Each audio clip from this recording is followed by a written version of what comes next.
আর এই সুমন বিশ্বাস এ কে কোথায় দৌড়ে বেড়াচ্ছে, আমার কাছে স্পেসিফিক কমপ্লেন আছে যে 12 সালে এরা ভোটার হয়েছে ভারতের। চুঁচুড়ার যিনি বিধায়ক আছেন আমাদের সম্মানীয় অসিত মজুমদার, তিনি তো মুখ্যমন্ত্রীর উপরে নিজেকে ভাবেন বা অভিষেক বন্দ্যোপাধ্যায়ের উপরে ভাবেন। আবার আমাদের যিনি প্রধানমন্ত্রী আছেন নরেন্দ্র মোদী বা হোম মিনিস্টার অমিত শাহ, তাদের উপরে তিনি ভাবেন। পূর্ণ তদন্ত হওয়া দরকার এবং বিধায়ক স্যার নিজেই স্বীকার করে নিলেন যে 2012 সালের আগে যারা ছিল সেখানে তারা এসছে, সেটা সত্যি করে অনুপ্রবেশ হয়েছে। This channel does not promote any violent, harmful, or illegal activities. All content provided by this channel is meant for an educational purpose only.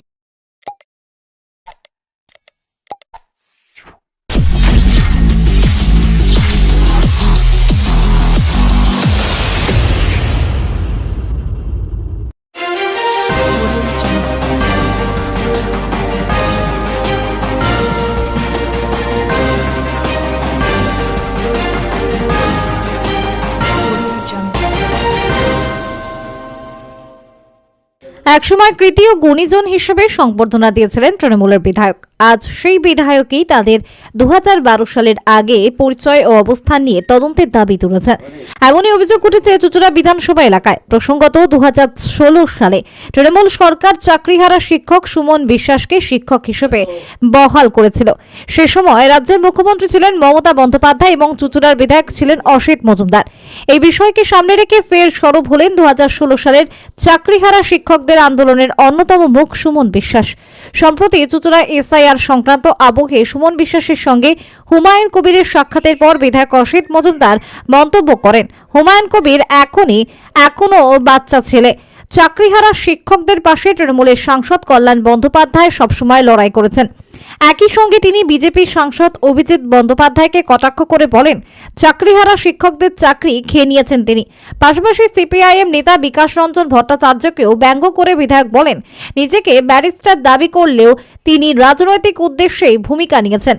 এর পাশাপাশি চুঁচুড়া বিধানসভার আশ্রম মাঠ এলাকায় চাকরিহারা আন্দোলনরত শিক্ষক সুমন বিশ্বাসকে সরাসরি কটাক্ষ করেন বিধায়ক। তার দাবি, 2012 সালে সুমন বিশ্বাস ও তার পরিবার ভারতের ভোটার হিসেবে নথিভুক্ত হয়েছেন এবং তার আগে তারা কোথাও ছিলেন তা নিয়ে রাজ্য সরকারকে তদন্ত করতে বলা হবে। বিধায়ক আরও বলেন, সরকার পরীক্ষায় পাশ করলে চাকরি দিতে পারে, কিন্তু তার আগে দেখতে হবে সংশ্লিষ্ট ব্যক্তি কোথাকার বাসিন্দা। তার প্রশ্ন, 2012 সালে কেউ যদি ভারতের ভোটার হয়ে থাকে তবে সে কেন আন্দোলন করছে? আগে তদন্ত হোক।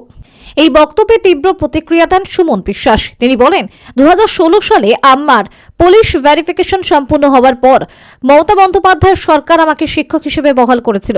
আমি দুর্নীতির বিরুদ্ধে লড়ছি, কোনো রাজনৈতিক দলের বিরুদ্ধে নয়। সুমনের প্রশ্ন, বিধায়ক আসলে কাকে কাঠগড়ায় তুলছেন, তাকে না নিজের দল ও সরকারকে?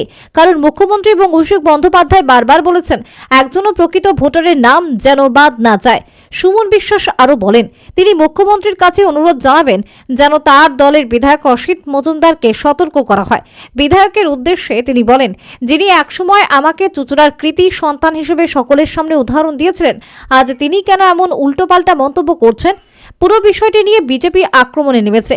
হুগলি সাংগঠনিক জেলার বিজেপি সভাপতি গৌতম চট্টোপাধ্যায় বলেন, চাকরিহারা শিক্ষকদের জন্য যেভাবে সুমন বিশ্বাস লড়াই চালিয়ে যাচ্ছেন তার জন্য তাকে সাধুবাদ জানানো উচিত। তিনি দাবি করেন, বিজেপির প্রথম থেকেই বলছে এসআইআর প্রক্রিয়ায় যেন একজনও প্রকৃত ভোটারের নাম বাদ না যায়। তার কটাক্ষ, বিধায়কের বক্তব্যে স্বীকার হয়ে গেল যে 2012 সালের আগে অনুপ্রবেশ হয়েছে, অথচ প্রকৃত অনুপ্রবেশকারীদের চিহ্নিত না করে অযথা মন্তব্য করা হচ্ছে। বিজেপি জেলা সভাপতি মন্তব্য করার আগে প্রকৃত তথ্য যাচাই করার আহ্বান জানান। চুঁচুড়া থেকে আদির রিপোর্ট, আমার কলকাতা নিউজ। আন্দোলনের মুখ সুমন বিশ্বাস, আজ তিনি একদম জাতীয় উন্নয়ন পার্টি হুমায়ুন কবিরের সঙ্গে তার সাক্ষাৎ হয়েছে। সেই হুমায়ুন কবিরও বলেছিল এই যোগ্য চাকরিহারা শিক্ষক যারা আছে তাদের পাশে থাকার জন্য। দেখুন, হুমায়ুন তো বাচ্চা ছেলে, এই চাকরিহারা শিক্ষকদের জন্য লড়াই করেছেন কল্যাণ বন্দ্যোপাধ্যায় এবং আমি নিজে এদের নিয়ে কল্যাণ বন্দ্যোপাধ্যায়ের কাছে পৌঁছে দিয়েছি। হুমায়ুন সেদিন কোথায় ছিল? এখন কার কি খেয়ে না খেয়ে উল্টো পাল্টা বকছে। এই চাকরিহারা শিক্ষকরা এদের পাশে তৃণমূল কংগ্রেসই আছে। এদের চাকরি খাওয়ার জন্য লড়েছে বিজেপি। ওই এমপি হয়েছে অভিজিৎ গাঙ্গুলি না কি নাম, হাইকোর্টের একটা বেঞ্চে বসে রাজনীতি করেছেন। আর এই বড় ব্যারিস্টার বলে নিজেকে, মেয়র ছিল সিপিএম এর, বিকাশ রঞ্জন কি একটা নাম, বিকাশ ভট্টাচ নাকি, এরা চাকরি খাচ্ছে। চাকরি রক্ষার জন্য লড়াই করছে তৃণমূল কংগ্রেস। আর এই সুমন বিশ্বাস এ কে কোথায় দৌড়ে বেড়াচ্ছে, আমার কাছে স্পেসিফিক কমপ্লেন আছে যে 12 সালে এরা ভোটার হয়েছে ভারতের। 12 সাল পর্যন্ত ভারতবর্ষ স্বাধীন হয়েছে, 78 বছর কমপ্লিট হয়ে গেল। তাহলে এই 12 বছর ভারতের নাগরিকত্ব নিয়েছে, ভোটার হয়েছে, তাহলে এরা ছিল কোথায়? এরা 12 সালের আগে ছিল কোথায়? এদের পুরো পরিবার 12 সালে ভোটার হয়েছে, তাহলে এরা কোথায় ছিল আগে জবাব দিক। উড়ে এসে জুড়ে বসে বিপ্লব করছে। আপনার কাছে তো সরকার তাকে চাকরি দিয়েছিল। দেখুন, চাকরি সরকার দিতেই পারে পাস করলে, কিন্তু আগে তো তাকে দেখতে হবে যে সে কোথাকার কি, সেটা দেখতে হবে। 2012 সালে যদি সে ভারতের ভোটার হয়, তাহলে সে কি বিপ্লব করছে, কেন করছে, আগে সরকার ইনকোয়ারি করুক। চুঁচুড়ার যিনি বিধায়ক আছেন আমাদের সম্মানীয় অসিত মজুমদার, তিনি তো মুখ্যমন্ত্রীর উপরে নিজেকে ভাবেন বা অভিষেক বন্দ্যোপাধ্যায়েরও উপরে ভাবেন। আবার আমাদের যিনি প্রধানমন্ত্রী আছেন নরেন্দ্র মোদী বা হোম মিনিস্টার অমিত শাহ, তাদের উপরে তিনি ভাবেন। এখন তিনি এইসব প্রশ্ন করছেন। আমি 16 সালের যে এসএসসি প্যানেলে চাকরি পেয়েছি, আমার পুলিশ ভেরিফিকেশন হয়েছিল, চাকরিটা দিয়েছিল কে? তখন মুখ্যমন্ত্রীর নাম কি ছিল? মমতা ব্যানার্জি। এবং চুঁচুড়ার বিধায়ক কে ছিলেন? অসিত মজুমদার। আজকে তিনি যে প্রশ্ন তুললেন, এই প্রশ্নটা কি তিনি আমাকে তুললেন, নাকি তারই সরকার মমতা বন্দ্যোপাধ্যায়ের উপরে প্রশ্ন চিহ্ন তুলে দিলেন? এই প্রশ্নটা আমার কিন্তু রইল। আমার যোগ্য চাকরি চলে গেছে, আমি সাধারণের জন্য চাকরি ফেরানোর জন্য লড়াই লড়ছি, দুর্নীতির বিরুদ্ধে লড়াই লড়ছি। আমি তৃণমূলের বিরুদ্ধেও লড়ছি না, বিজেপির বিরুদ্ধেও লড়ছি না, একটা প্রাতিষ্ঠানিক দুর্নীতির বিরুদ্ধে লড়ছি। তারই মন্ত্রী এই যে আমাদের যিনি অসিত মজুমদার, তারই সতীর্থ আমাদের Partha Chatterjee, x education minister, তিনি জেল খেটেছেন এই চাকরি চুরির দায়। সুতরাং আমার প্রশ্ন হচ্ছে, তিনি কাঠগড়ায় কাকে তুললেন? মমতা বন্দ্যোপাধ্যায় সরকারকে। এই মমতা বন্দ্যোপাধ্যায় আমাদের মুখ্যমন্ত্রী, এই অভিষেক ব্যানার্জি, যিনি সবাই দাঁড়িয়ে চিৎকার করে বলেন একজন বৈধ ভোটারের যেন নাম কাটা না যায়। আবার আমাদের এই সম্মানীয় বিধায়ক আজকের মগরায় দেখেছেন যে এই এসআইআর এর কাজে বাধা দিয়েছেন, যাতে কোনো বৈধ ভোটারের নাম বাদ না যায়। আবার এই বিধায়কই চাকরিহারা শিক্ষক সুমন বিশ্বাস, আমার মতো একটা অখ্যাত মানুষকে বলছে এর পরিবার কোথায় ছিল, তদন্ত হবে। তা তদন্ত তো করেছে মুখ্যমন্ত্রী, এখনো তো মুখ্যমন্ত্রীর নাম মমতা ব্যানার্জি।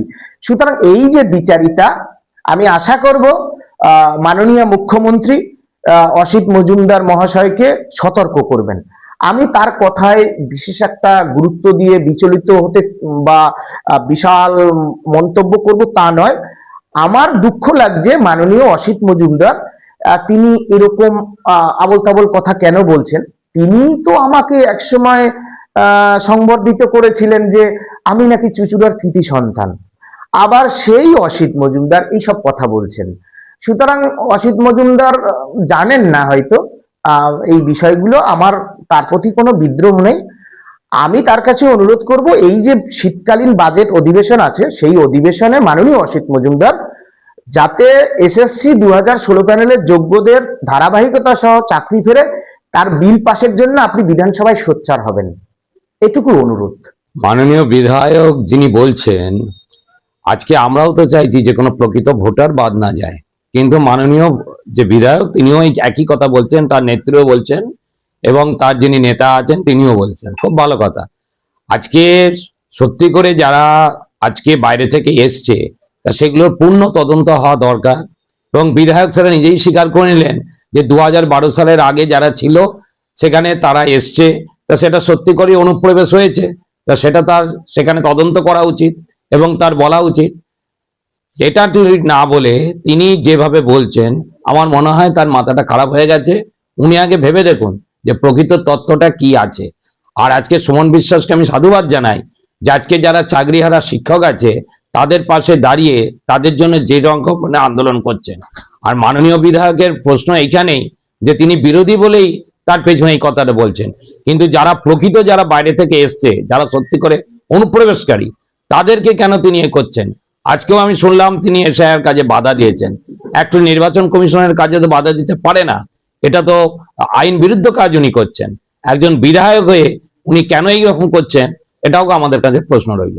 এই সুমন বিশ্বাস তো তাদেরই সরকারের আমরা চাকরি পেয়েছিলাম আর চাকরি হারিয়েছে, তিনি বলতে তদন্ত করতে হবে, তার মানে কি? তা তখন চাকরি দিয়েছিল কেন? আজকে সুমন বিশ্বাস যদি অনুপ্রবেশকারী হয় তা তখন তাহলে তাকে চাকরি দিয়েছিল কেন? তারই তো সরকার চাকরি দিয়েছে, বিজেপি তো তাকে চাকরি দেয়নি। আজকে চাকরি তারা দিয়েছে, আবার চাকরি তারা কেড়েও নিয়েছে। এটা কোন ধরনের রাজনীতি? আমরা এরও পূর্ণ তদন্ত চাই এবং বিধায়ক যে কথাগুলো বলছে তার বিরুদ্ধে আমরা উপযুক্ত শাস্তিও চাই।